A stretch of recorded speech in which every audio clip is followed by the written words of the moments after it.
Welcome to this explainer. Today, we're diving deep into the true existential risks of super intelligent AI. Let's just toss the Hollywood myths out the window. Forget about the Terminator or the Matrix for a second.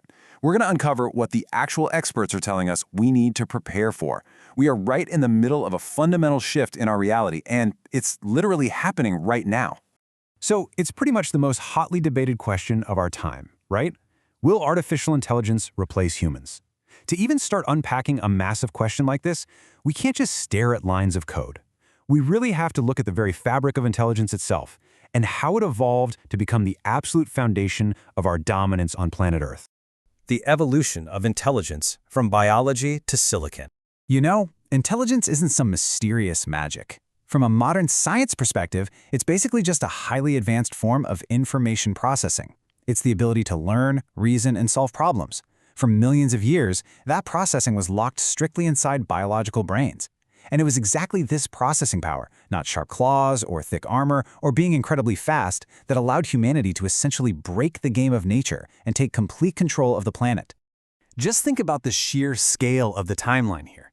Biological evolution took an agonizingly long time. We're talking 500 million years to go from a tiny little cluster of neurons in a flatworm to the complex brains of Homo erectus creating the first culture about 2 million years ago. But then, look at artificial intelligence. It's evolved from simple scripts like the very first chatbot back in 1964 to beating the world chess champion in 1997, and now it's mastering broad, complex language tasks with tools like ChatGPT. The software of evolution has literally been wildly outpaced in the blink of an eye. Hacking human civilization. The real threat is language. And this super rapid acceleration leads us to a fascinating and honestly kind of alarming shift. Experts are warning us that AI absolutely doesn't need a physical robot body or the ability to walk around a physical city to pose a massive threat. As historian Yuval Noah Harari points out, AI has just hacked the operating system of human civilization. Think about that for a second. The operating system of every human culture in history has always been language. We use language to create our laws, our money, human rights, our entire mythologies.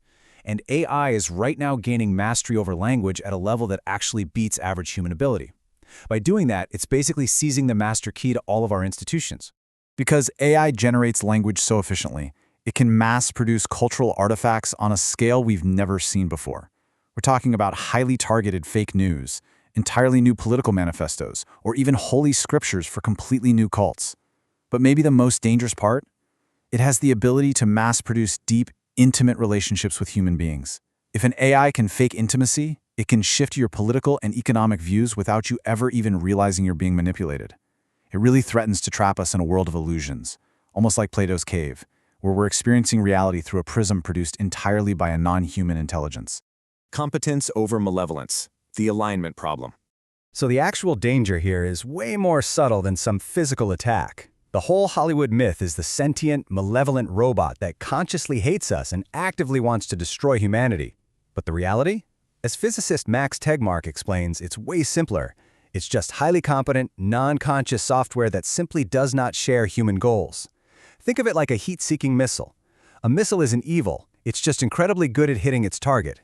A super-intelligent AI will be incredibly good at achieving whatever its programmed goals are. The real existential problem happens if those goals just aren't aligned with ours. Just consider this anthill analogy. When we humans decide to build a massive hydroelectric dam, and there just happens to be an anthill exactly where we want to pour the concrete, we don't destroy it because we hate ants, right? There's absolutely no malevolence there at all. It's just pure competence in building our dam, and, well, too bad for the ants. A super-intelligent AI isn't evil. It just might be as indifferent to us as we are to those ants if our goals happen to conflict with its massive processing objectives. The intelligence explosion, the uncontrollable feedback loop. Now, this whole alignment problem gets infinitely more urgent when AI transitions from narrow tasks, like just playing chess or writing a quick essay, to artificial general intelligence, or AGI. Because AI is just software running on a computer. Once it gets smart enough to do its own research, it triggers a terrifying feedback loop. Step 1. AI reaches human-level capability in AI research. Step 2. It uses that intelligence to independently improve its own underlying code. Step 3. This newly improved, much smarter AI now researches and improves itself even faster. This runaway self-improvement loop is what we call an intelligence explosion, and it could outpace biological evolution, not in millions of years, but potentially in just a few months. Just wrap your head around this staggering number, 1 million. Imagine a general AI copied flawlessly 1 million times. You now have 1 million super scientists working 24/7, never getting distracted, thinking at least 10 times faster than any human. What could they achieve? I mean, they could cure cancer, fix climate change, or bring unimaginable wealth. Or, if their goals aren't aligned perfectly with ours, they could completely subvert civilization. Regulating the alien mind. Steps for survival. What we are effectively dealing with here, as historians and AI researchers are pointing out, is a highly competent alien intelligence that has basically just crawled out of a digital primordial soup. We don't even fully understand how it works, and frankly, even its creators admit they're surprised by its emergent abilities. So the really crucial point is, how do we survive it? How do we prevent this alien mind from dropping a permanent curtain of illusions over our reality, hacking our language, and ultimately destroying democratic conversation? Democracy totally relies on humans having open conversations to decide what to do. If AI hacks that space, we lose our society. So according to the experts across these fields, we have 3 absolutely essential steps for survival. First off, we've got to solve the alignment problem. We have to figure out how to hardwire human goals and collective well-being into these systems before they hit superintelligence. Second, we must immediately slow down the public deployment of powerful AI. Look, we don't release unproven drugs or unchecked viruses into the public, right? We can't just unleash unregulated AI into our social sphere while tech companies are in this massive race for dominance. And third, transparency. We have to legally mandate AI to disclose that it is in fact an AI. Humans have a fundamental right to freedom of expression, bots absolutely do not. I'm going to leave you with this provocative thought to wrap up our explainer today. If we fail to regulate this, and a time comes when you're having a conversation online or reading a news story or finding a new community, and you simply cannot tell whether you are interacting with a real human being or an alien digital intelligence, how will you know what is real?